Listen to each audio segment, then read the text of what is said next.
2 has entered the podcast. Welcome back, people, to Player 2 has entered the podcast. I am your co-host, Michael Peterson, a.k.a. MC Paper Stacks, and with me, as always, is my co-host with the co-most, Derrick Murkison, a.k.a. Full Metal Merc, and we're back again for another exciting episode of Player 2. Player 2 is entering the podcast. Oh yeah, we're in there. The moon is entering the sun. Ain't no sunshine. That's sexy. We'll talk about that later. Anyways, what's going on with you this week, Derrick? Oh man, I've just been busy. I've been trying to get my shit together in my inventory room, and it was going well until this morning where I had to apparently get all my shit out of the living room and the hallway and everything. So now I'm back to square one. But wow, yeah, how dare she ask you to move your shit out of other rooms? How dare she ask you to clean up your shit up? It was going well until I had to get all the stuff off the floor. Right. But, it's all good. Living room's clean, hallway's clean, and so, whatever. But this week, I had so many good pickups, I don't even know really where to start. Psych, I do know where to start. So, okay. I found a Lego Pirates of the Caribbean Black Pearl Lego set, brand new, at the Salvation Army for $15. Wow. And it sold the exact same day for, can you guess? $60? No. $100? $700. How does it sell that high?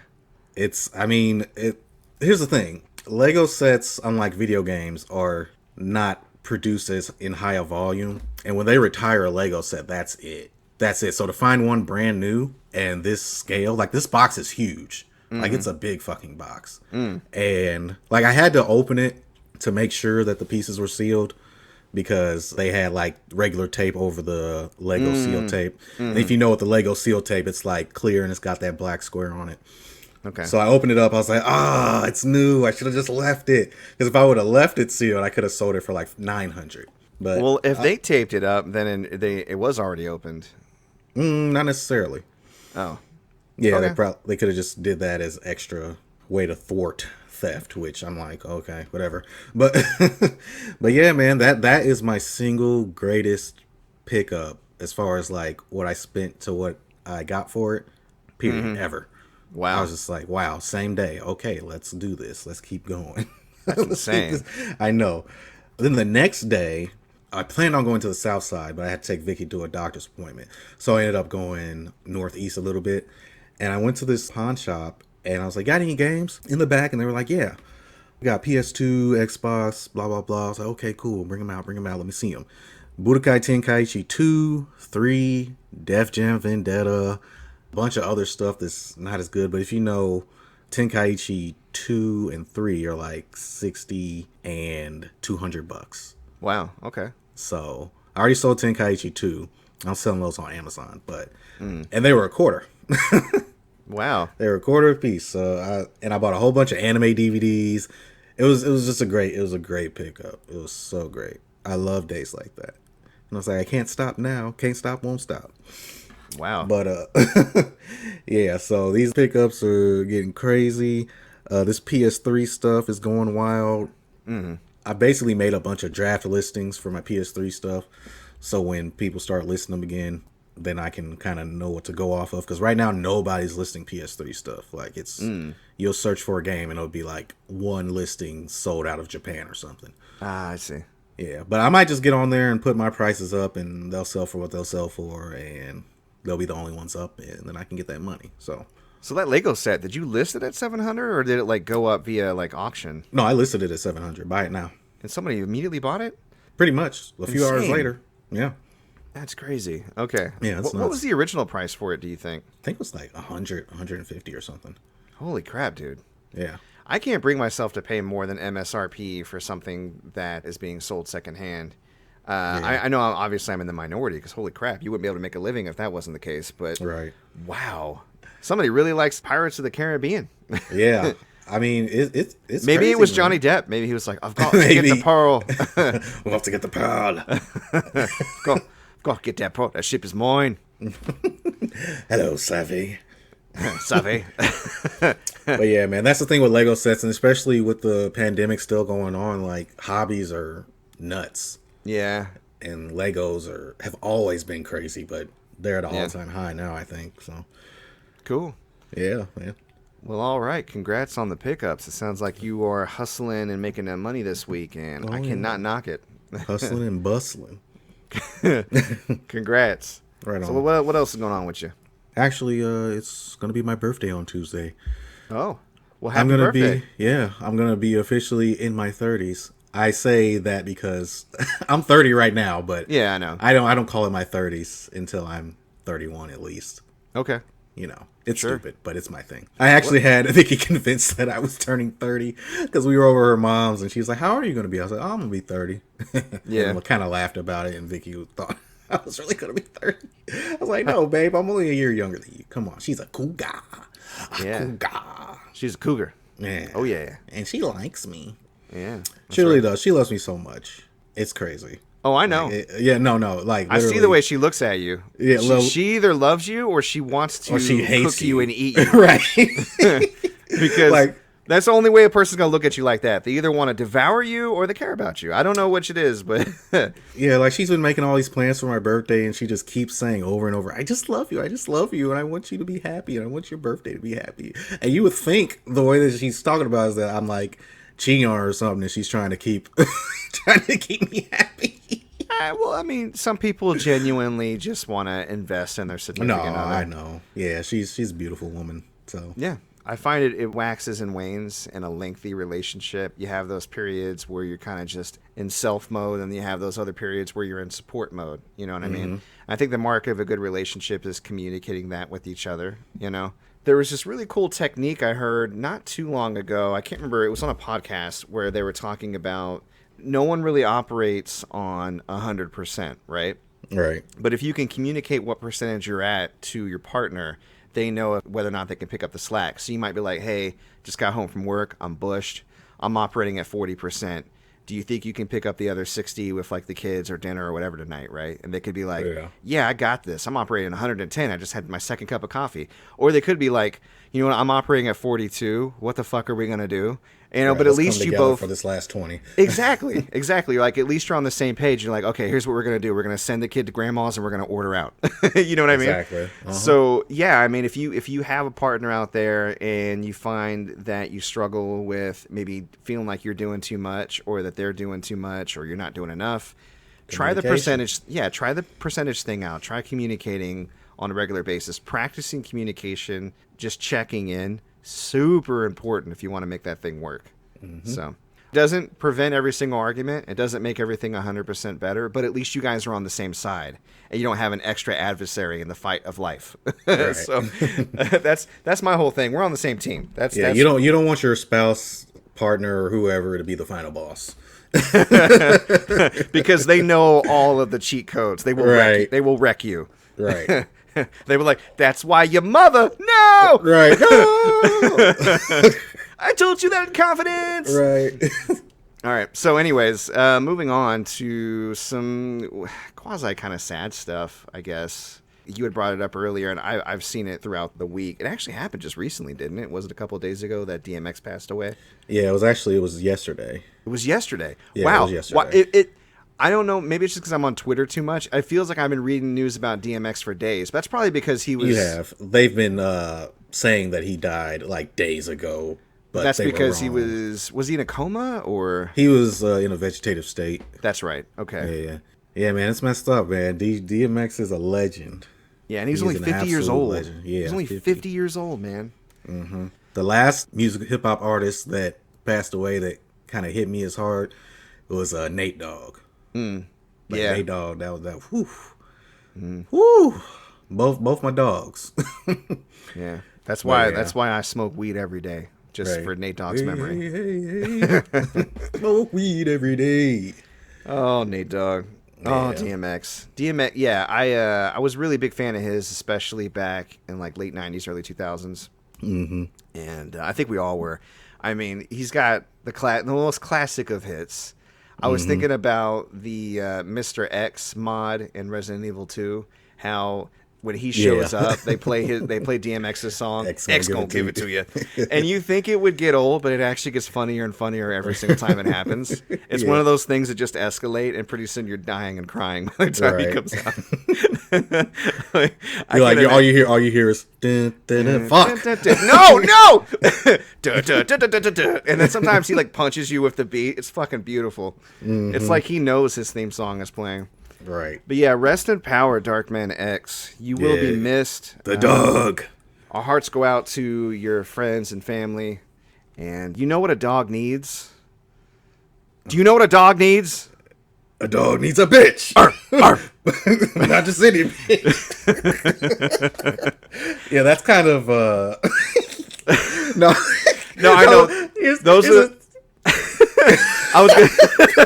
I was gonna say that's really misogynistic, but those are the lyrics that I recite to my wife to get her eyes to roll. Well, here's the thing, because I forgot about that song. Yeah, and I was on like Facebook, and the video popped up. Vicky wasn't looking at it, but she heard it. She was like, "What the hell?" I was like, "Well, this is Aaliyah featuring DMX, so Aaliyah was fine with it." Yeah. So if you want to talk to somebody, you go talk to Aaliyah. No. Damn. Yeah. That one hurt a lot. Yeah. I remember that's one of those deaths where I remember exactly where I was. I was in my high school home. I was sitting on our weak-ass, slow-ass, terrible computer that I probably destroyed by looking at too much porn with. And I heard it on the news, and I just turned around like, plane crash. No! Yeah. It made me really sad. I think I was like right on the cusp of college. When did it happen? Like 2001? Yeah, 2001. Yeah, I graduated in 2001. So yeah, that would have been right before I went to college. Wow. Man. Ugh. Yeah. Rest in peace, everybody. Yeah, everybody. Jesus. Anyways, let's talk about something a little happier. Okay. All right. So Falky and Winnie. Ooh, baby. Falky and Winnie. We didn't talk about Falky and Winnie last week because Mo hadn't seen episode 3 and I didn't want to ruin it for her. So I figured we would just recap 3 and 4 this week. I mean, it's been a week since I've seen 3, but if I can remember 3, what happened in 3? Pretty much they got Baron Zemo. Well, Bucky got Baron Zemo out of prison. Oh, yeah. I love how they did that sequence. Or Zemo got himself out of prison. Yeah, I was going to say, I love how they did that sequence. It was very Ocean's 11 where they kind of like just talked about how it would have happened, but it already happened, and he just kind of walks in. I was like, cool, let's keep it moving. Right, because we don't need to spend, like you said, they could have spent the whole episode on that. And they didn't. They're like, look, we got 6 episodes to tell this tale. Let's keep it moving. I love that. I know, like I told Kristen last night that there's only 6 episodes, and she was like, oh, and I was like, wait. It could be 6 episodes of just nonstop goodness, or 13 episodes where half the time you're like, come on, get to the good shit. Yeah. So no, and the thing is, there's no filler in these episodes, at least to my mind. I don't know how you feel, but every time I'm watching it, and it's kind of the similar with. I think more with WandaVision, it was, I just want to figure out what the mystery is, so I was so eager to get more tidbits, right? That everything was give it to me. But with this show especially, they just start and they don't stop, and then the episode's over. Yeah. So yeah, they broke Zemo out of prison. Zemo gives them a lead to go to, what's that criminal city? Myanmar? Not Myanmar. Madripoor. Myanmar's real. Madripoor. Yeah. Okay. Madripoor is a fictional city that's kind of lawless, and a lot of criminals kind of run that joint. The police seem very lax there. The power broker is there, and he's a big hitter in the criminal underworld of the comics. Madripoor is actually a favorite hangout. In fact, the bar they go to is a hangout of Wolverine from the X-Men comics. Yes, it is. So they're brushing up against mutants left and right here, which is really cool. Yeah, they go there on a lead to talk to somebody about potentially finding the person that's making the serum. Is that right? Yeah. And then that person gets shot, and Sharon Carter shows up, and it's all mysterious, and she's all like a badass, like, why don't you guys pardon me? I'm here. Right. I'm hanging out with Edward Snowden, for God's sakes. Help me out. And it is kind of messed up. I'm like, why didn't they pardon her? She was with the crew. But she seemed to be doing fine since the blip. She's criminal underworld fabulous. So right. Selling stolen art and yeah, she got her money. Got her own henchmen and everything. So I'm really suspicious about that because she right, finds a way how does that just fucking happen? Yeah, she finds not without blip doing or some no dirt. blip. Not without doing some dirt, man. But she finds a way to get him to the guy that's making the serum, and he's predictably cocky. Right. And Zemo's like, bow, shoots him. big action scene. Sharon Carter's kicking ass. They're kicking ass. But the thing that really stood out to me, aside from Baron Zemo taking guns, shooting somebody, and then still sticking with them after he kicked a whole lot of ass and found a car out of there, where Sharon Carter already had a person standing by, and she's like, "We got a couple of problems." Right. And I was like, "Who do you work for? Right. Are you actually the power broker? I don't know what's happening." I would hate that if she was the power broker. She doesn't need to be, no. But I'm wondering if she works for the power broker. Maybe. And she also had that information because she was working with the power broker to try to find the stolen serum from the Flag Smashers in Morgenthau. Yeah. I don't know. How did that episode end? Do you recall? That Wakandan, the Dora Milaje showed up. That's right. So they go to their hideout, and Winter Soldier notices those little like healing balls from Wakanda and follows them. And she was actually The first one that they showed in the the first one that they showed, like back in Civil War when she stepped to rolled Black up on, Widow. Yeah, she stepped to Black Widow like, "You don't want none." Black Widow. And was the funny thing is, after episode 4, we already knew the Dora Milaje were bad, but we knew Black Widow would have got that ass handy. Yeah, probably. So we get to episode 4. They're basically like, we need a new lead. They go to the Flag Smasher, like not the Flag Smashers hideout, but I guess one of their safe houses or refugees that they've helped out. Mm-hmm. And they're no one's wanting to talk to them. Everybody just keeps leaving the room. They're like passively aggressively like, "Fuck you," and they leave the room. It's like, no. Megan, come on, Megan. No. Megan, your jacket though. No! I don't wanna! No! Megan! Come on, Megan. And one guy's like, I know you, Sam. I know who you are, but no! So, but of course, creepy Zemo, he pulls up in his windowless white van and he gives the kids candy. That's all I thought about. I was like, oh. No, none of y'all adults are looking at this shit.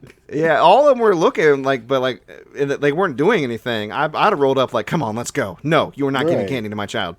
But he gives candy to the kids. One of the little girls whispers something in his ear, and then he's like, they get back to the hideout. They're like, "We got Nathan." He's like, "I gotta leave, but I ain't gonna tell y'all because leverage." And they're like, which pissed Winter Soldier off. Please tell us. Winter Soldier did more than say please. He said, "What the Right. fuck you say to him, homie? I'll destroy you. Kill your ears." But Baron, he held it down, and he was like, "No, Before they get a chance to head out on their lead, or because what they're going to do is catch Carly at a funeral, right? Who shows up but Battlestar and Captain Whack America? Captain Whack America. Whack Erica. Whackton. Captain America. Captain Captain America. Captain America. I don't like this guy. Anyways, especially after episode 4. Oh my god.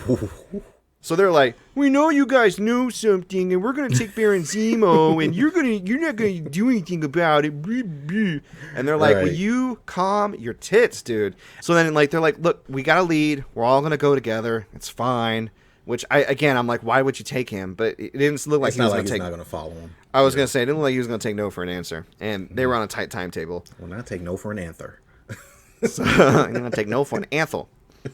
So they show up just outside where they're going to hold a memorial service, like this old abandoned warehouse or whatever. And Sam Wilson is trying to convince Captain America to let him go and talk to Carly alone. And Captain America, I don't know if you caught this because it kind of rubbed me the wrong way. He looks at Bucky and you're going to let him do this?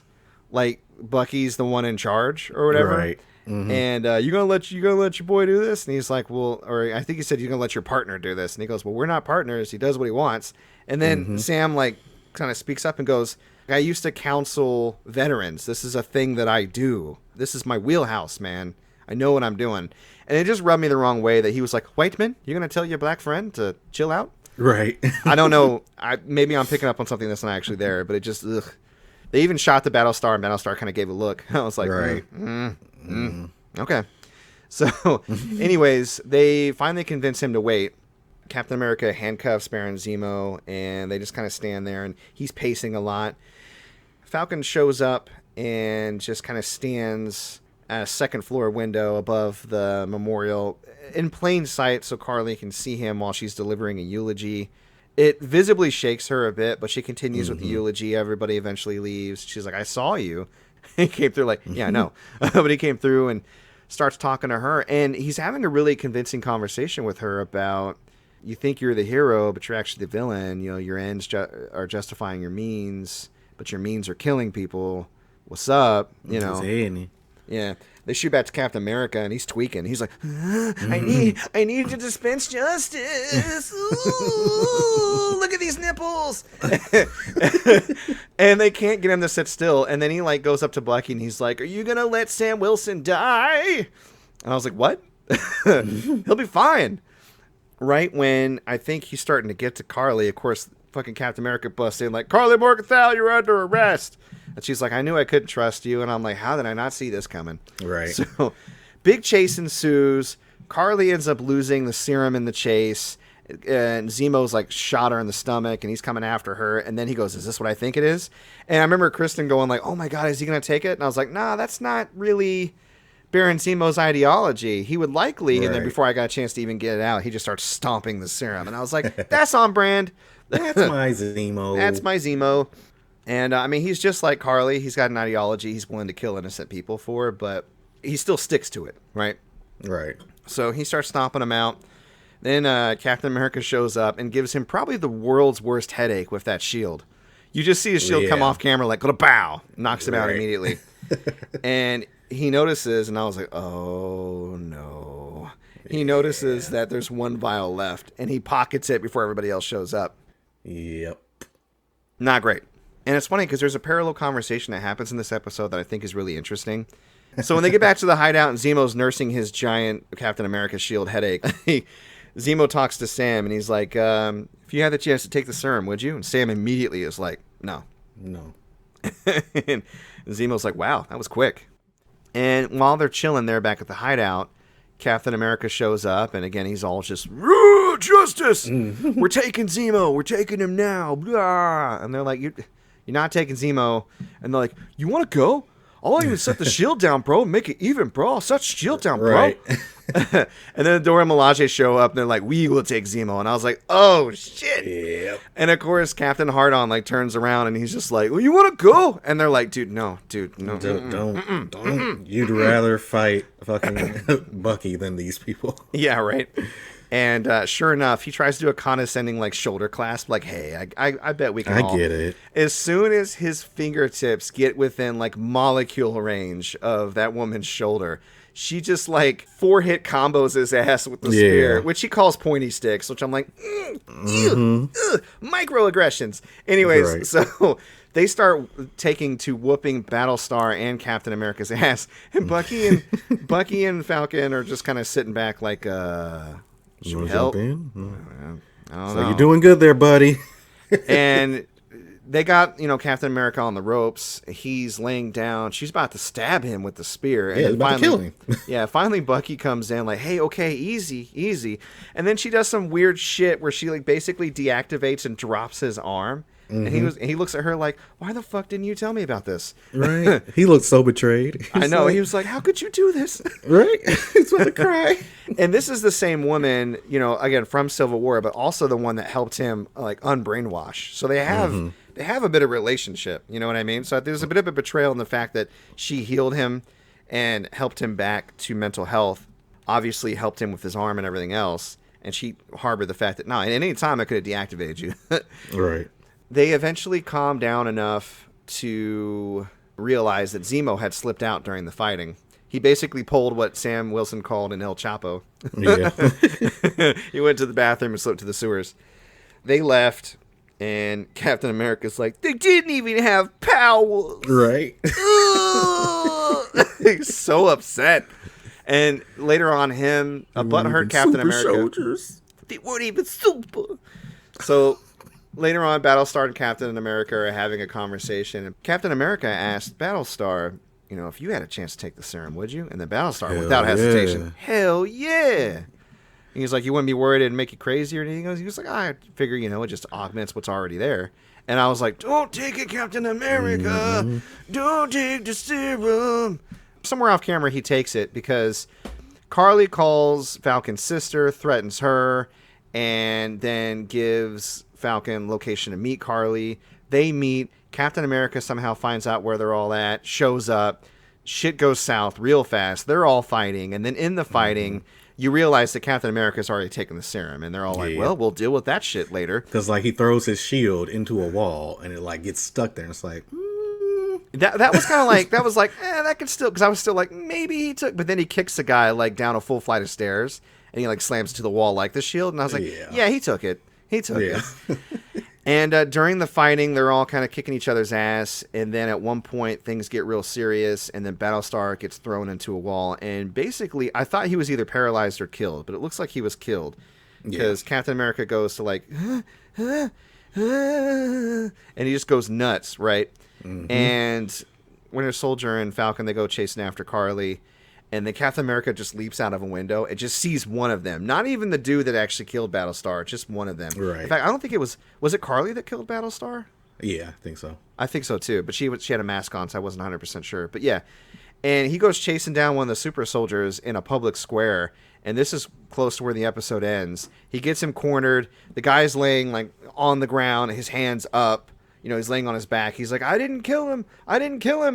And then Captain America just takes his shield and just caves this dude's chest in, like beats him repeatedly. Yeah. There's blood everywhere. I was like, holy crap, this is violent. Yeah, and then you got that crazy shot of blood on the shield. Yeah, when he picked it back up. Wow, that's he even not had what a that's slight supposed to be. Yeah, he even had a slight grin on his face.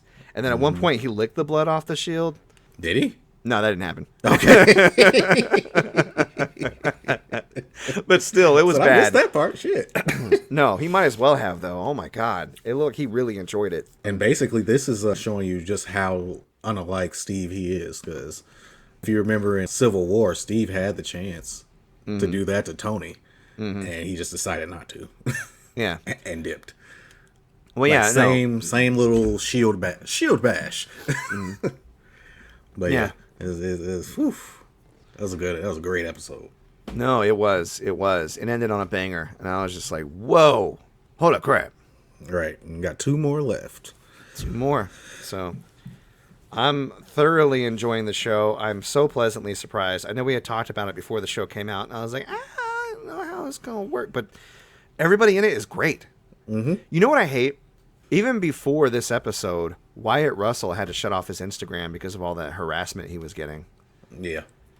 Like, you feel like it doesn't need to be said, but there are people that are just so dumb. Like, he's an actor, guys. If you hate him, he's doing his job well. You should be congratulating him. Right. Wyatt Russell is making the show for me alongside Falcon and Winter Soldier. Like, they're all great. I like how much I hate this guy because it's really getting me invested in the show, right? Exactly. I mean, Marvel has a problem with villains, and you finally get a villain that's really decent and complex, and you're like, I'm going to go harass him in real life. And also, yeah. Oh, well, not anymore, but... Well, yeah. Yeah, start off human, for sure. But yeah, it's just... Whew, I don't know how these last 2 episodes are going to go, but 1, stop harassing Wyatt Russell. He's a national treasure. And 2... and 2, I'm just so excited, man. I don't know. There's not a whole lot of speculation in this like there was in the previous show. I mean, you could speculate about mutants and right. Madripoor and there's almost no need to. Yeah, just let the show happen. Exactly. No, I'm excited to see how it plays out. So far, it's giving us gold every single week. So we'll follow up with episode 5 next week. I hope you guys will check that out. Let's go ahead and on this video game podcast talk about video games. I always say it's a video game podcast, but we never seem to talk about video games until like a half hour in. Right. Hopefully people don't hate on that too much. There's some folks that listen to it, some casuals that listen to it for, stuff other than video games. So yeah, and guys, in this day and age, there's not a lot of gaming news, okay? So we gotta give you something. I gotta tell you, the gaming news this week was light. But before we get into that, let's talk about what we've been playing. What you been playing this week, Derek? So I've been playing Xenoblade Chronicles Definitive Edition, and I popped in Persona 5 Strikers for a little bit. Again, finally. Yeah, just so happened to be downstairs in the living room because it's clean. And that helps. And actually, on the 3rd jail, I defeated the warden. So I'm ready to send the calling card. And yeah, you're right. Like, what happened was really fucked up, and I can see why she was acting the way she is. Yeah, I mean, I don't want to get into heavy spoilers, but I think it's funny. The game kind of splits after the first 3 Monarchs, so you think you're getting used to this formula, and you think it's going to persist for the rest of the show. Experience. Yeah, hold on a second. What's up, Ben? Okay. I want to go on vacation, but Yeah. we need money. You need money? You got a penny. You gonna go save that penny? Oh, okay. All right. I want to go on vacation, but we need money He shows me a penny. He's like, I have a penny, so we're gonna use that money for vacation. Yeah. All right, buddy.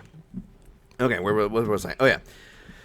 The first 3 parts of the game, or the first 3 jails, I should say, follow that formula, and then the back half of the game actually changes it up. So if you haven't already gotten to Osaka, which you haven't yet. No. That's your next destination. You're gonna see things switch up, which is good because it was starting to kind of get old. It wasn't that it was getting old; it was that the characters kept acting like it was new, which pissed me off.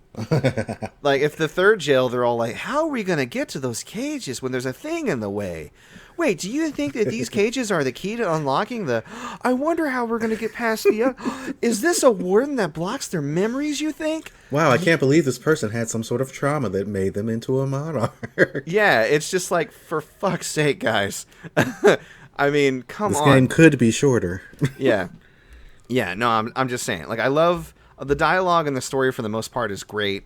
But they're really animating up the anime side of it this time around, I think, way more than previous games, in my humble opinion. But other than that, it's still enjoyable. I don't want to sound like I'm complaining on it too much. But yeah, the back half kind of changes things up. You're starting to get more of the mystery of Medici. Or Medici, if you want to say it correctly. Medici. Whatever. Medici. And it gets really interesting. So I'm excited to hear what you have to think about that or what your opinion is on that. I, myself, on Persona 5 Strikers, I am either midway or close to the end of the 6th dungeon, and there's 7 total in the game. Oh, okay. Okay. Oh, you've been playing. Oh, yeah, I'm a playing, baby. I mean, well, I haven't, though. That's the thing. I only play 2 hours. I play 4 hours a week. Okay. Now, what I do, here's where I cheat on that. You know, you have those side quests that are just go here, kill X amount of shadows. Yeah. I do those types of side quests, not the overworld side quests, but those types of side quests, grinding and leveling up all off camera. Oh, okay. That way, when I start my new episode, I can just blitz through the gym. And again, the funny thing is, you would think grinding would give you an edge in this game, but it doesn't. I started off on hard because it felt easy, and I quickly switched to normal because the bosses hand you your ass. But yeah, I play on normal, and the game is still challenging. It does a really good job of balancing the game by making you suffer terribly for mistakes. So you still have to mind your P's and Q's. Yeah, leveling up helps you a little bit. When I got to the 6th jail, I hadn't done the side quests to unlock portions in the shop that allow you to buy better equipment, so I was under-equipped. And I was getting my ass kicked a little bit. Like, I was still able to hang, right?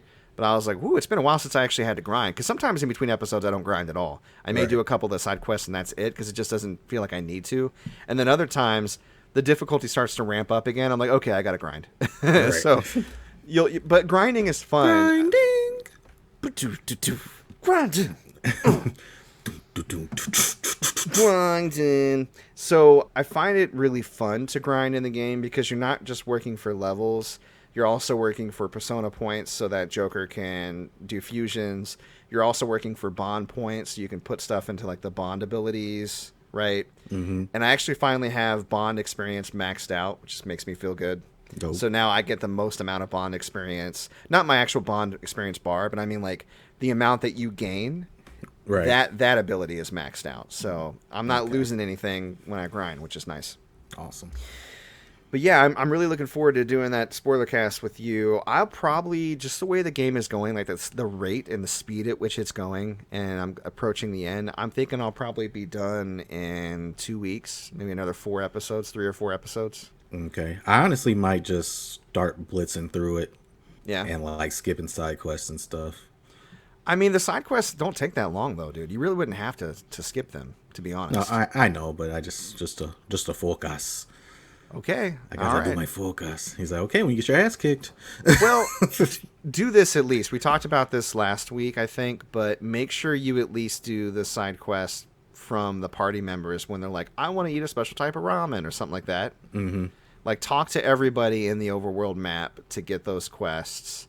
And then as far as the Lavenza stuff and the extra secret hard bosses that kind of pop up throughout, like those shadows that kick your ass, that, you know, they warn you about approaching. Yeah. And the go here with this character, kill this amount of enemies this way. You can always go back and do those. So if you want Right. to skip those, I think that'd be fine. But at least don't skip the overworld, because you never get those back. Right. But yeah, no, I'm having a great time with it. So what else did you play besides Persona 5? Oh, Xenoblade. Just a little bit of Xenoblade. Not a ton? Yeah, not a ton. Okay. Cool.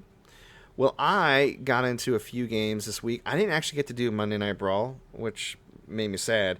I had major computer issues. I was going to play Double Dragon Neon on my PlayStation 3 for funsies, and I just could not get it to work for whatever reason. And unfortunately, I started too close to the deadline, not thinking to test it out, thinking it would be fine.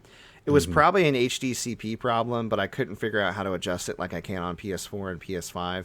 And I've streamed from my PS3 before, so I know I can do it, but for whatever reason, it wasn't working for me. And it was like 15 minutes into when I was supposed to start by the time I gave up, and I was like, fine.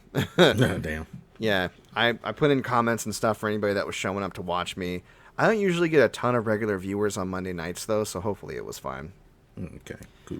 Friday Night Frights, I had to start a new game, and since we talked to Mo so much about Little Nightmares last week, I decided to go ahead and start Little Nightmares.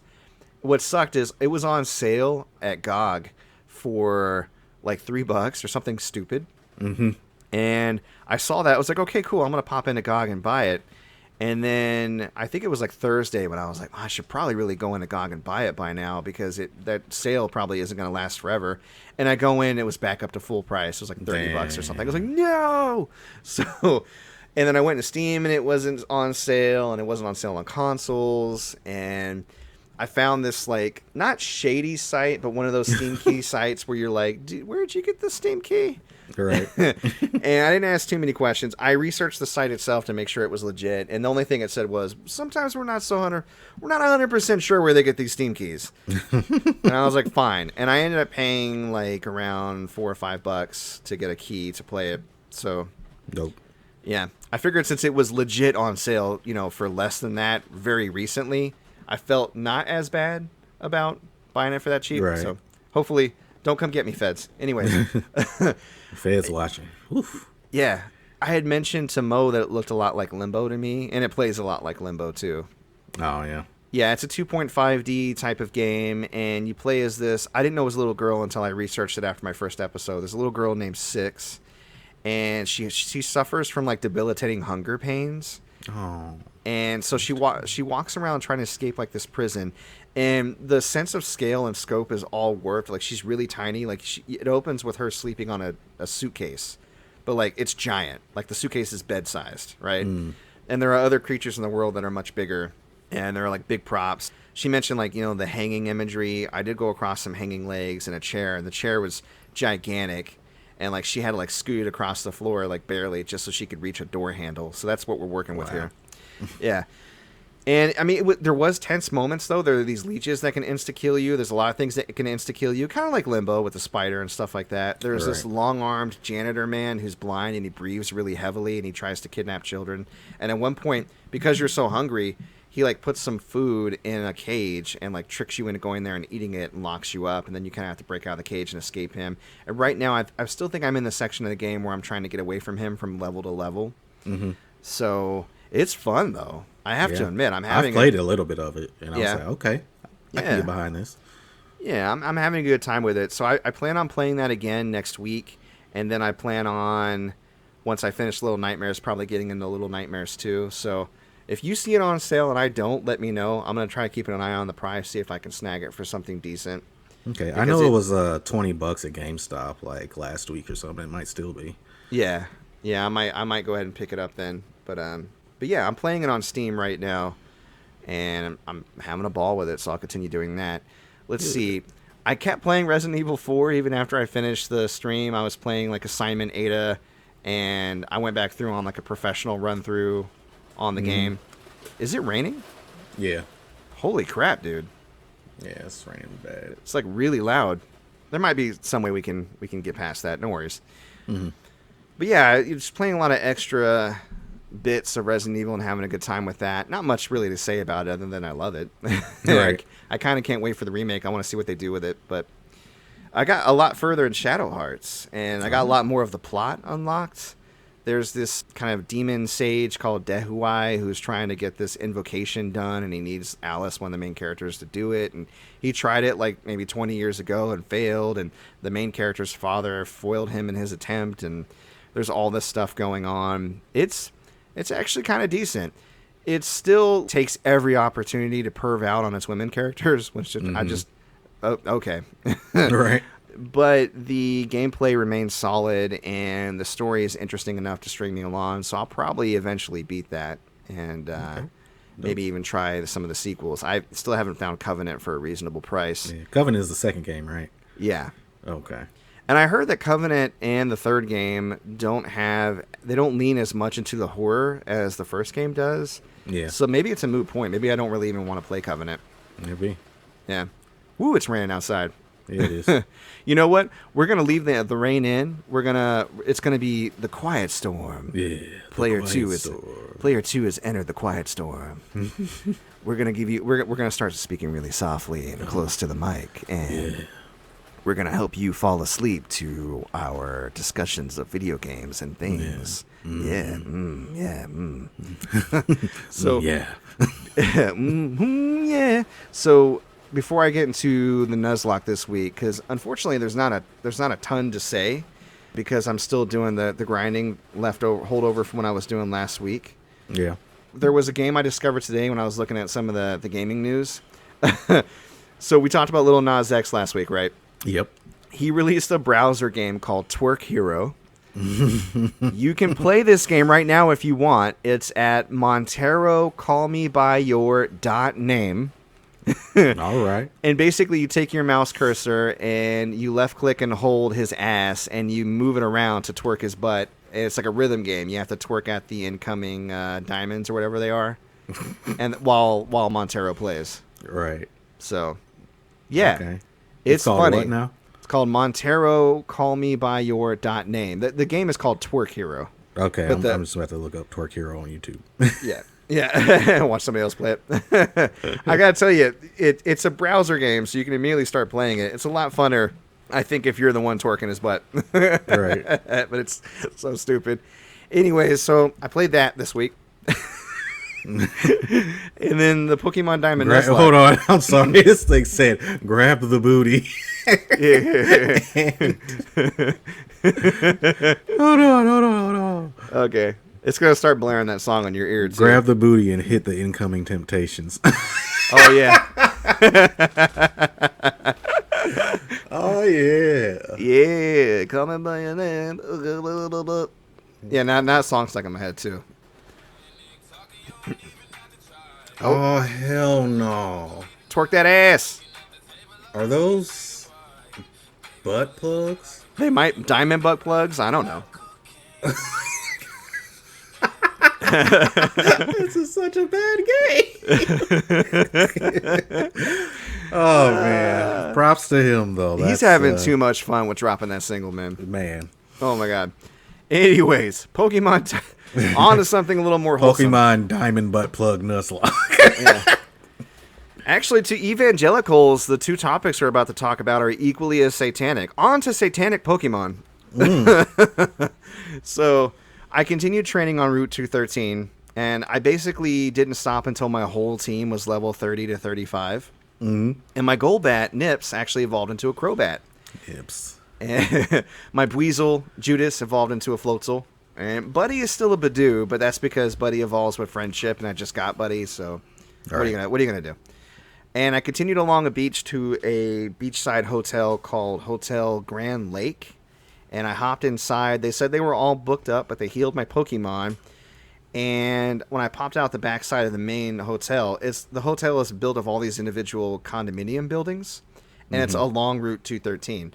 So when I stopped playing this week, I was just hopping into the buildings and talking to people and, looking for items and trainers to battle, that type of thing. So again, I didn't have a whole lot to do this week because I spent several hours. That's the one thing I really don't like about older Pokemon games, and they kind of fixed with Pokemon Go, is, although I think Sword and Shield kind of, again, pulled it back a little bit, because correct me if I'm wrong, in Sword and Shield, when you have one Pokemon in battle, the rest of the Pokemon don't level up unless they participate in the battle, right?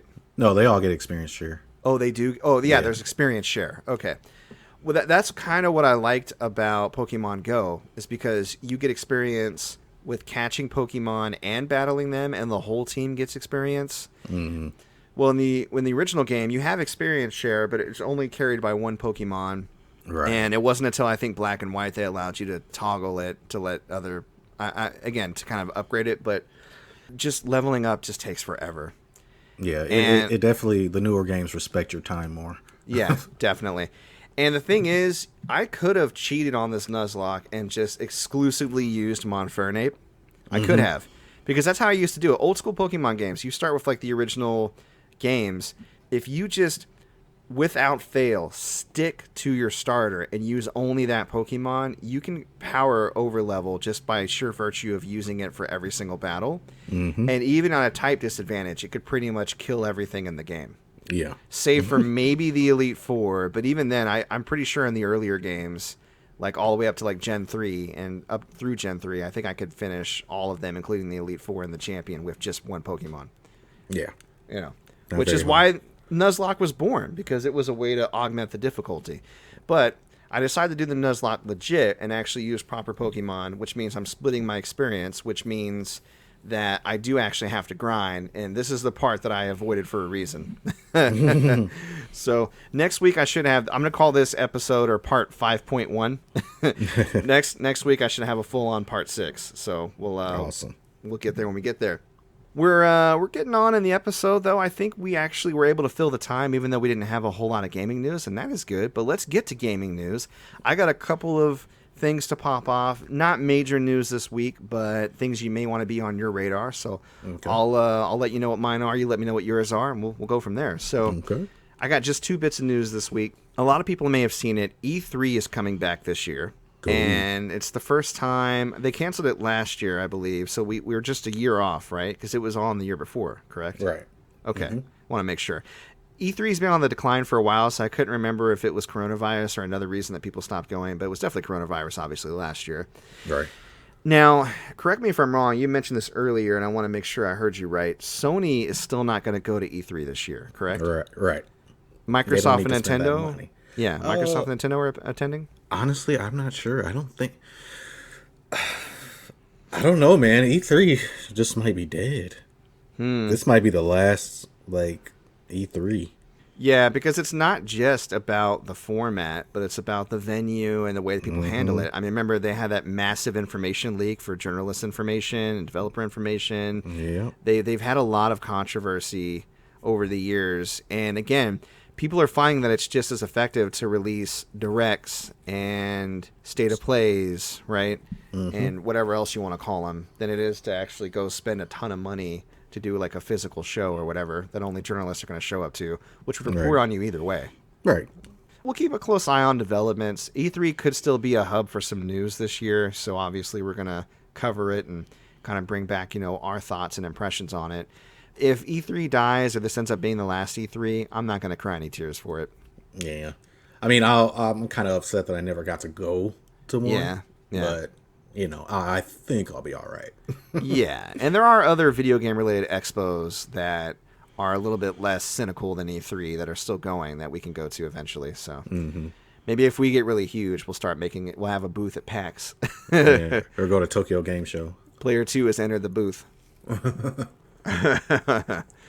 Also this week, exclusivity for Final Fantasy VII Remake ends. All right. Meaning Xbox, yeah. PC? Yeah, Xbox and PC. I'd say Nintendo Switch, but let's wait till that Pro comes out because it's still a beefy boy. It's big. It's a big beefy boy. It's too big. I don't know if that's going to fit on a cart. But Unless then they again, want The to Witcher do 3 fit on a cart. So. It did. I mean, unless they want to do like streaming, like they did with Control. Yeah. Maybe. Anything's possible. I'm glad more people will get to play it, though. Yeah. If Switch is your only option, it's cool that they're working really hard to provide you those options because it's not like they make a ton of money from it. Because, again, I have access to play Witcher 3 on anything.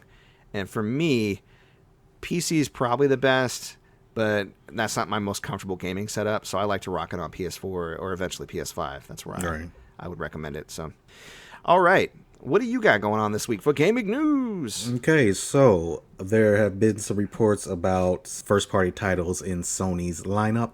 Developer Ben Studio pitched Days Gone 2 to Sony, and they rejected it. So as of now, Days Gone 2 is not happening. It could be that they're literally like canceling the project, or they're just going to wait for a better pitch, or I don't know. But Sony says that Ben Studio is now working on a new game that will be part of a brand new franchise. So looks like Days Gone 2 is Days Gone. It's long gone.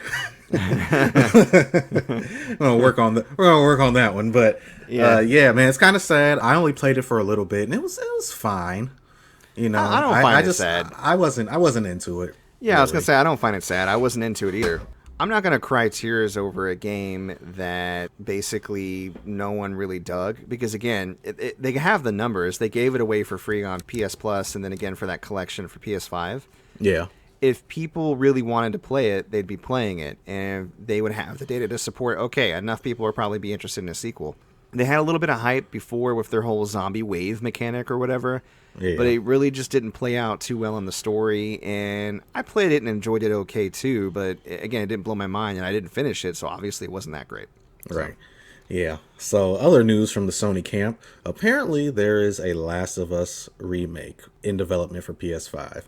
Okay. And I'm just like, really, Sony? Is this, you already got a remaster on PS4? The game came out in 2013. It's not even 10 years old yet. It's already getting a remake. The execs at Sony think you don't want to play old games because they look like garbage. Right, but here go your...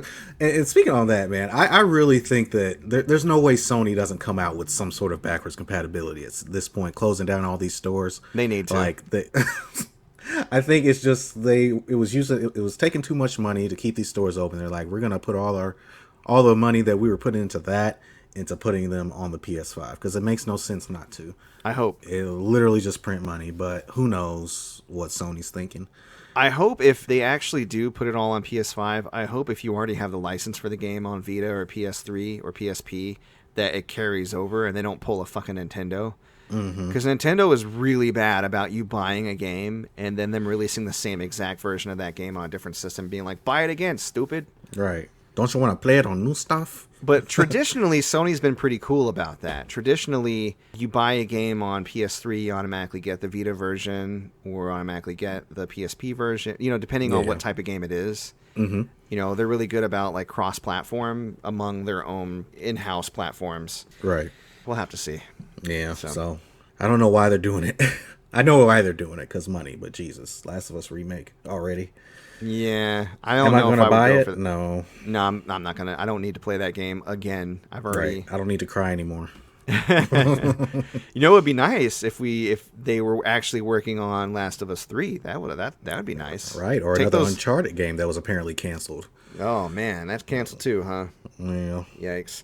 Well, hasn't that story kind of run its course? I mean, yeah, but if you played The Lost Legacy with Chloe and what was the Nadine? But I haven't played the game her myself. Nadine and Sam was actually in that game as well, and they kind of hinted at more adventures with them, kind of spin-off style. So okay. I definitely wouldn't mind series it. with different characters. I got you. Yeah, I definitely wouldn't mind it. Okay. Cool. But cool. we got some more Final Fantasy news. Final Fantasy VII Advent Children Complete is getting a 4K Dolby release. Nice. And that's pretty awesome. It kind of sucks for the people that were scrambling to buy the Blu-ray when the remake came out, because the Blu-ray's selling for like $60 or something. Oh, yeah. Crazy. I think I have the DVD. I don't have the Blu-ray, because I got it when it first came out. Yeah, but it's a real dope Final Fantasy movie. Like, the story is nonsense, but the fights are amazing, and that's really kind of what we're here for. So, yeah, but the last bit of gaming news, man, like we said, it was really light this week. Streets of Rage 4 is getting a Mr. X Nightmare DLC. And if you're regular listeners of the show, you know that me and Mike have played and beaten Streets of Rage 4, and it was a really good time. There's going to be 3 new playable characters. One of which is Estelle, who was the female police officer that was chasing your characters throughout the game. And there's also going to be some new moves. They look really dope, and I can't wait to... I might actually jump into it. Like, I'm not big on DLC. Like, I don't like buying DLC at all. But depending on the price and what I hear about it, I might pick it up. and we might go ahead and bust through it one time.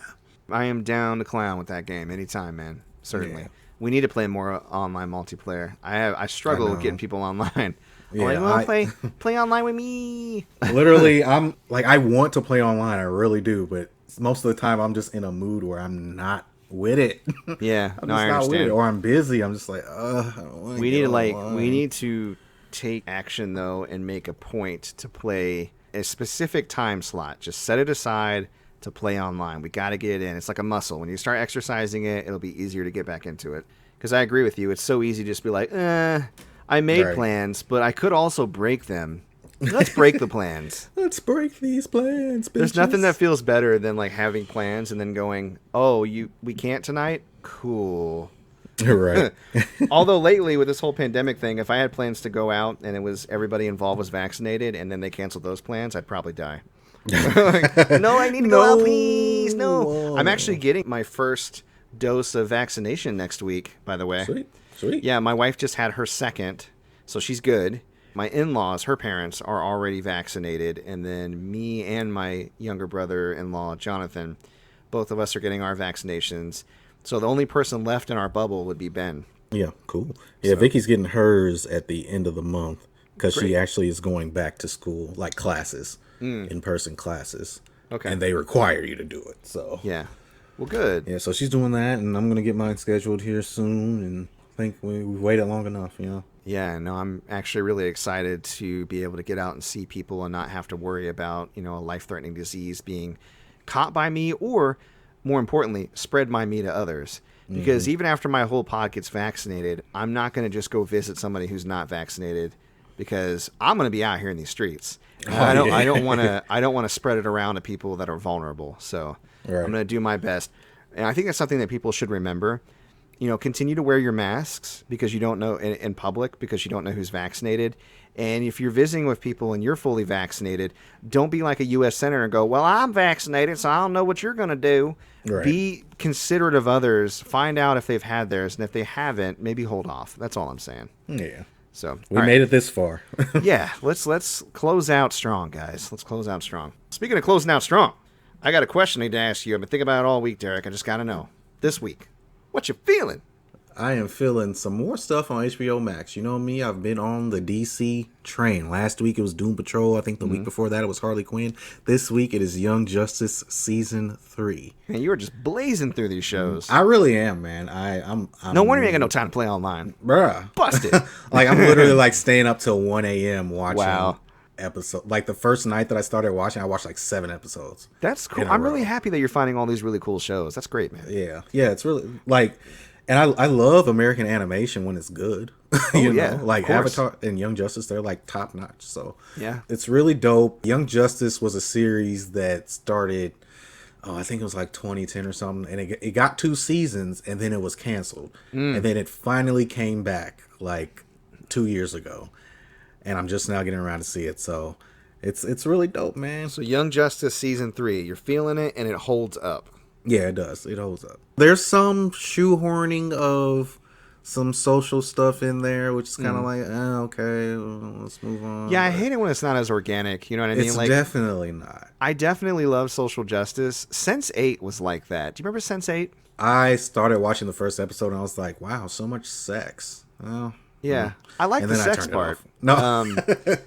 No, it's definitely a very sexy show. But the thing that bothered me is they introduce this really interesting concept, and they take forever to get to it. Mm-hmm. Like they show what kind of 8 people around the world are psychically linked, and they can use each other's skills. Blah blah blah. But let's just get into their boring day to day. Right. I'm like, no, get to the thing. But the thing that bothered me about it is sometimes they would have scenes that were very powerful. Because these people are all around the world, you have people from different walks of life. And just to give you a couple examples, there's a guy in Mexico who is a famous actor, and he's gay. And if he were to come out, it would ruin his career. Mm-hmm. So he's juggling that. And there's a woman, I think she's in England. I can't remember where this particular woman is, but she's a trans woman. And she's just struggling with acceptance in the LGBTQ community because there are some gays who are mad at her for being trans, but also being with a woman. Like, it's a really complicated, weird thing, but it's a thing. Right. You know, so like you're getting into the drama of that. There is a cop from Chicago. There's a DJ that's like traveling the world. I think she's originally from the Netherlands. There's like all these different characters. There's a woman in like Hong Kong, or maybe she's in Korea. She's either in China or Korea, but she is in a male-dominated space, and like she has like a family company, and they no one like really treats her like she has any kind of capability or agency, and she struggles with that. She's also like, she moonlights as like a Muay Thai fighter. Like, she kicks a lot of ass. Tony Jai. Yeah. There's this guy from Africa who's like struggling to do his own business. He has like a bus where he carts people around. I think it's like the Van Damme bus. He's like a fan of Jean-Claude Van Damme. Wow. He runs into like gangs and stuff out there and has a hard time with that. Sometimes they show the social justice moments really poignantly, and they really humanize it and make you empathize. And other times they just beat you over the head with it. It's very uneven how they distribute that. So yeah, that bothers me whenever a show wants to go for that, but it feels a little bit pandery, and you're like, and like this show, it's like there's a character, and I'm gonna try and avoid spoilers in case anybody hasn't seen it. Okay. But it's just, she's a girl, but her whole situation is extremely weird and only applies to her, and she's like, you know, I don't really know what I am. I wouldn't really consider myself a girl or a boy. I'm just me. Yeah. And I was like, okay. Like, I get it, but the instance of her situation is so fucking fantastical. Yeah, so she's co-opting non-binary language to explain her mutant situation. her existence. Yeah. Like I said, it's so fucking fantastical that I don't know it. I don't know who would really resonate with it, but then again, like, I don't have to deal with that. So, you know what the worst part about that is she probably could be a non-binary icon if she didn't telegraph it. Right. Because there are a lot of people like that. There's a lot of ambiguous gender in media that just exists, and they don't really call a whole lot of attention to it. Like, see, we're woke. Yeah. And it will get co-opted or adopted by that particular community and become beloved. You know, unfortunately, there's a lot of trans people that really love Harry Potter. So the author being what she is, being a TERF, that kind of sucks. But right. That's when it goes the other direction, when they're just like really telegraphing hard. We don't want that. I don't know, the struggle. Yeah. Yeah. But I'm glad you enjoy the show. Yeah, it's a great show. It's a great show. Well, this week I am feeling something that I actually discovered this week. Yay! I didn't have to actually search for it and go to an old YouTube show. It is a YouTube channel though. But it's a pretty cool one. So I told you, I think last week, that I was watching a lot of different random videos, people highlighting different stuff to find on the PlayStation Network before it goes. Uh-huh. And I think that's how these guys got in my algorithm. But it's a channel run by a couple of British chaps, I think. Okay. And it's called TripleJump, all one word. Okay. And TripleJump does a lot of different videos, but the thing that got me really interested in them is the unique way that they research and display their lists. They'll go ranking every X from worst to best. And the first video I saw of theirs was ranking every Resident Evil game from worst to best. And you're thinking, okay, that's like a top 10, right? No. Right, no, it's like 85. Yeah, exactly. And, I mean, they do cut out some that, you know, like if they're remakes or whatever, like and the remakes aren't that different. Like the remake, obviously, of the original Resident Evil is different enough to where they can change that out. But like re-releases in HD and stuff like that, they'll, you know. So, but yeah, there was enough where I was watching it for like a good hour, and it was actually really interesting, the list they put together. And then another one I saw that was almost 2 hours was ranking every single console from worst to best. Damn. And it was like 90-something entries in the list. Wow. And they even lumped the entire first generation of consoles together. So you know how like the Magnavox Odyssey is considered to be the first ever console, the one that played Pong? Uh-huh. Everything that came out around that time, they lumped in with it. And they still had 90-something entries. That's insane, dude. Yeah. So I felt like I learned a ton from this channel, to be honest. And they did the same thing with ranking handhelds, and they've got, you know, worst ever lists and best ever lists. But I like the fact that they order things from worst to best, because you get progressively better as you go, and you can see how things evolve, even if it's jumping from 1984 to 2002 to 1993 to 2006. You know, like, they're going all over the timeline, obviously, but it's just cool to see. I guess, the history of this medium that we love so much. And they do a really good job in researching, like a really good job. Some of the stuff that they spoke about, I've been knee deep, neck deep. I've been immersed in gaming culture for decades. And some of the stuff they mentioned in this channel, I've never heard of. Wow. That's dope. It's always good to learn. It's always cool to learn new stuff about your hobby. Exactly. So TripleJump did that for me. Maybe it'll do that for you guys. That is what I am feeling this week. All right, cool. You know what else I'm feeling? Feeling a swell of energy. Swell of energy. It's like a triumphant return. It's like it's been 2 weeks since I was able to ask you for a challenge.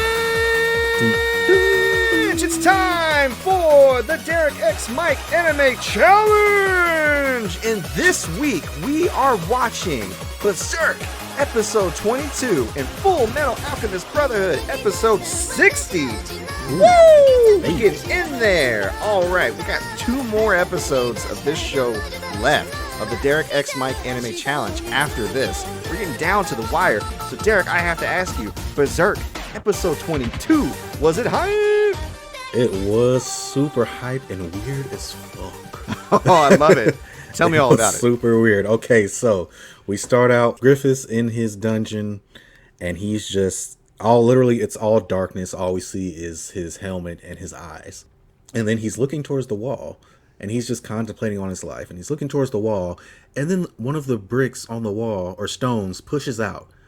And these weird little baby demonic creatures start crawling out, and they're like talking to Griffith. They're like, "Our prince, we just come to see you before." Oh, he is tripping balls. Yeah. And I'm like, is he tripping balls? Or is this actually happening? Because this is weird. And they're like, "We've come to see you." And then he looks into the endless abyss where the stone was. And there's like 4 shadowy figures. And they're saying, "We are your kingsmen. We will meet you in another world." And yeah, it's going to be crazy. It's going to be bitches. And it's going to be... And then we move over to Guts, Casca, Pippin, and Judo. They're on their way. They're looking for the entrance to the tower so they can rescue Griffith. They find it, and it looks like the princess sent 2 of her handmaidens to them in order to help them find Griffith. And they go down to the very bottom of the tower. They open the door, and there's Griffith laying on the floor, and he's completely emaciated. Like, he looks worse than Abby at the end of The Last of Us 2, spoilers. Yeah, you're right. Like, he's wasted away. You're right. Yeah. And he's like, his wrists have been cut, his heels have been cut, his tongue's been cut out. It's just... So basically, he's in a pathetic state. Yeah, he can't walk or wield or even carry anything, hardly. Yeah, and so Guts is just like distraught. He grabs Griffith, he starts crying, and Griffith lifts his arm up and grabs Guts by the neck, seemingly trying to choke Guts, because he's like, "You fucking asshole. How could you leave me? Look at what they did to me, and it's your fault." Yeah, it does kind of look like he's trying to choke him. And you wonder, because he can't speak, but you're like, does he hate Guts? Does he blame him? Right. And you know he does. And Casca starts to walk over, and Guts is like, "No, Casca, you don't want to see this shit. You do not want to see this shit. No. Yeah, it looks bad." And then we flash back over to the Band of the Hawk encampment in the forest. And Rickett is getting water by the river. He's like, "Yay, Griffith's really coming back. I can't wait." And he sees a fairy. It's a random ass fairy in the distance. And then it starts flying around, flies past him, flies through the forest. And then he starts hearing a bunch of screaming and yelling. And he's like, "An attack, no!" And he runs back towards the camp. One of the Band of the Hawk is just elevated in the air. It's completely dark. There's blood going down his torso. He's hanging upside down. He's like, "Rickett, run!" And then a giant demonic monster like steps out of the shadows and like swallows the dude. And I'm like, what the fuck is happening right now? Yikes. So at the end of this by the end of the episode, I don't know if this is real or if this is just like a vision or what's happening. And so we head back to Guts, Casca, and the gang. The guy that was torturing Guts, he slams the door on them, and he's like, This is my favorite part of the episode, yeah, by the way. Yeah, me too.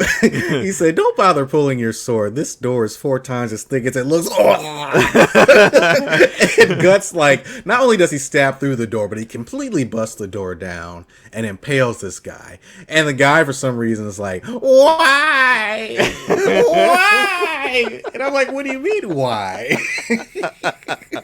You tortured my boy.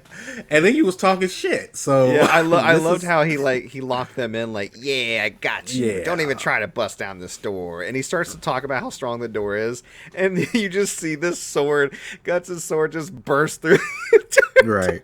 Oh my god, that's my favorite part. Yeah. Basically, there's not much left going on other than Trying to escape. they're trying to escape, and there's hella soldiers blocking the path. And this is like a spiral staircase type thing. And Gus just goes wild, and he's just slicing them left and right, kill him. And then he gets to the top, and he's like barely able to catch his breath. And the commander's like, look at him. He can't even catch his breath. You don't display weakness like that to your enemy.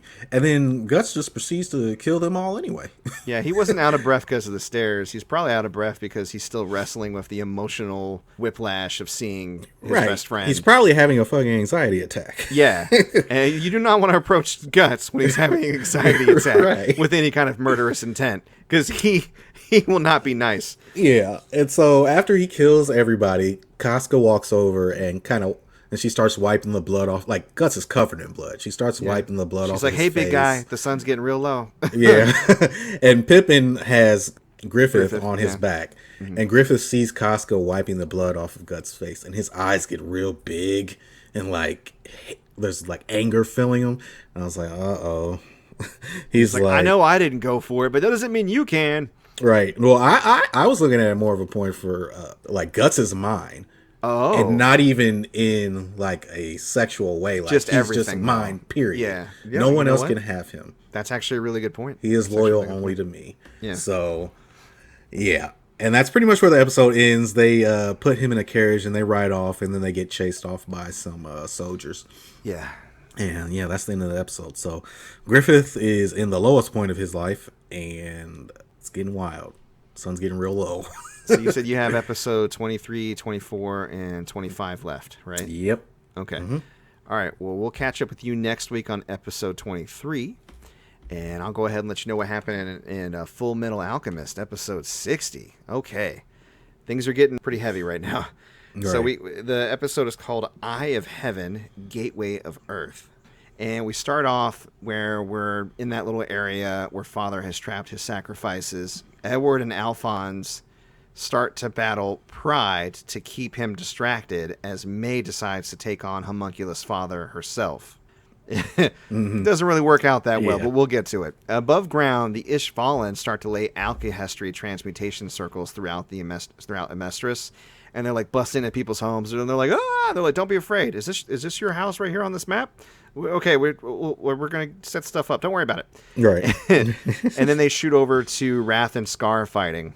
Scar actually uses a reconstruction transmutation circle from his brother's research, which is now tattooed on his other arm. So somehow, secretly, he adopted the reconstruction alchemy on his other arm to pair with his destruction alchemy, and that kind of comes out during the fight, surprising the shit out of Wrath.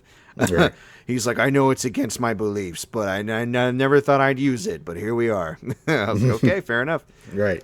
Edward's group actually starts to gain the upper hand against Father when Greed pops in to start to attack him, although Greed just wants to take Father's place. He goes, "I'm Right. going to be the guy. Everybody says you're the guy, but I want to be the guy." And Father's Right. like, "No way, maybe when you're older." And he grabs the 4 sacrifices in Hohenheim and starts to create his transmutation circle as the solar eclipse starts to reach its zenith. And the moon just covers the sun, which that's a thing in the animes that we're watching, I realized. The Right. eclipse, the moon, The moon. gotta cover the sun. I love it.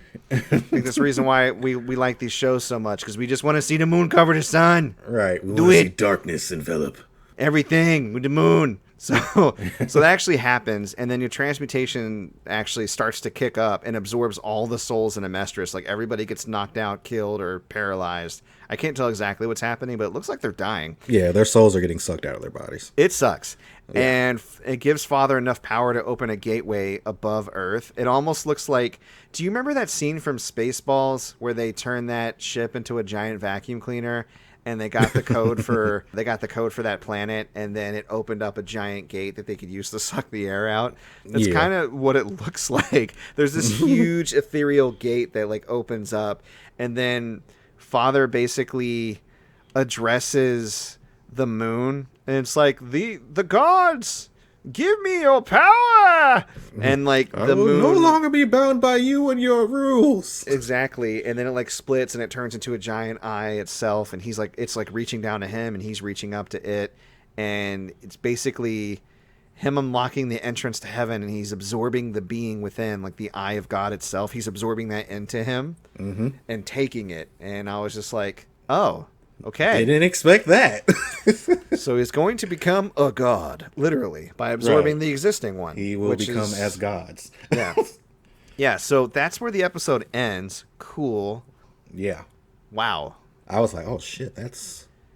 And they literally don't let you in on it until it fucking happens. Yeah, I kind of expected he would at least get his way. What I'm hoping is going to happen, and I think they telegraphed it a little too hard, which is why this episode didn't hit as hard as it should have. I feel like because the Ishvalans were successful in laying the alchemy points everywhere, and they've already talked about, or kind of let it slip, that alchemy could basically reverse the flow of this transmutation circle. I think what's going to happen is they're going to be successful. Like, Scar's going to overcome Wrath and like be the final catalyst for this. I don't know if he's going to sacrifice his life for it or not. He probably has to. Because right now he's in that circle. He's protected. He's not like everybody else losing their life, I don't think. Right. And he is going to reverse the flow, which is not only going to restore everybody's souls back to their bodies, but may even dissipate and redistribute Father himself. I don't know if that's actually what's going to happen, but that's my hunch. Okay. So it's literally at the apex of the worst possible place it could be. Like this, right. If it goes any further, there's no turning back. So I feel like the next episode is literally going to be turning back, but we'll see. Yeah. So. It's like some Thanos snap shit. Yeah, like the Thanos snap happened, but there might still be a chance to aim for the head, so to speak. Right. So we'll see if 5 years has to pass in order for that to happen or not, but here we are. Yeah. Yeah, no, when I first saw that, I was like, yo, this is insane. Yeah. Like the fact that he combined with God. The truth, or whatever you want to call it. Yeah, the eye of God, the truth, the heavens, whatever. He figured out a way to like combine with it and take its power into itself, which the power itself, I mean, they've talked about this whole series, is basically all the knowledge that ever was or ever will be. Yeah. You know, in a human brain, it would basically make them go insane. Edward couldn't handle it when he brushed past it. You know what I mean? Right. I love when villains get their way. That's why Infinity War was so good. Yeah, because you actually get to see the devastation and the aftermath, and you're working from not guaranteed victory, but from doubt and trauma. And it makes it feel more human because we don't win every single time. We don't win all the time. Right. So we'll see. Does Guts and the gang win? Does Edward and his gang win? Does anybody lose? We're going to find out real soon in these next couple of episodes of Derrick X Mike Anime Challenge. So stay tuned for that. But for now, I think that might be our episode, sir. Thank you so much for coming out and listening to us. We really appreciate it. But Derrick, if people want to know where they can find the latest Lego set for hundreds and hundreds of dollars. Hopefully you can cut them a deal on something. But if they want to follow your store and all the pickups that you find, because you're out there every day looking for those secret, hard-to-find things, where can they find you at? They can check out the eBay store at ebay.com/str/gamergoodiesandmore, on Instagram at gamergoodiesmore, and on Twitter at goodies_more. All right. And if you want to follow me personally, I'm at Mike Peterson AL on Twitter, and I Twitch stream every week, Monday, Tuesday, Thursday, and Friday at twitch.tv/mcpaperstacks. Check the channel for the schedule, but it's basically brawlers, horror games, and then some kind of mainstream game. Right now it's Persona 5 Strikers. If you want to check out past uploads, since those streams do age out on Twitch, you can go to YouTube at MC Paperstacks Plays to check those out. And then for the show itself, we do have our own Facebook. You can find us at facebook.com/player2hasenteredthepod. You can find us on YouTube at Player2 Has Entered the Podcast. And then our main hub, where we upload episodes every single Sunday, is anchor.fm/player2 has entered the pod. Listen there or anywhere where podcasts are broadcasted. That's Breaker, Google Podcast, Overcast, Pocket Cast, Radio Public, Apple Podcasts, and even Spotify. If you have questions, comments, concerns, feedback, suggestions, criticisms, whatever, you can email us if you want, mcpaperstacks@gmail.com. And that is our show. All right. Thanks for listening, guys. We appreciate each and every one of you. We most certainly do. We'll see you next week. Bye-bye. Peace.